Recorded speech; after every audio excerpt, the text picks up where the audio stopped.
අද අපි කතා කරන්නේ චිත්තරාජ සහ කාලවේල යන යක්ෂ ගෝත්‍රික නායකයන් ගැන.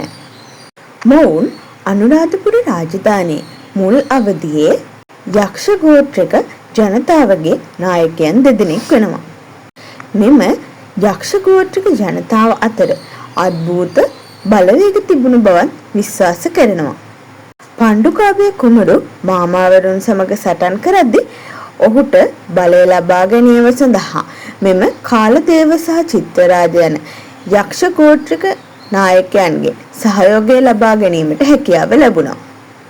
එතුමා රජ වූ පසු මෙම යක්ෂ ගෝත්‍රික නායකයන් දෙදෙනාට වෙන වෙනම නගරයේ ස්ථාන වෙන් කර දී ඇති බව සඳහන් වේ. ඒ අනුව කාලවේල නැගෙනහිර දොරටුව අසලත් චිත්තරාග පහළ දොරටුව අසලත් විසූ බව සඳහන් වෙනවා. මොවුන් දෙදෙනාම ආත්මවාදයේ ඇදහූ අතර යක්ෂ වන්දනාවන් කර බවද සඳහන් වෙනවා. කෙසේ වෙතත් මොවුන් දෙදෙනා ප්‍රගතිශීලී නායකයන් දෙදෙනෙක් බව සඳහන් වේ.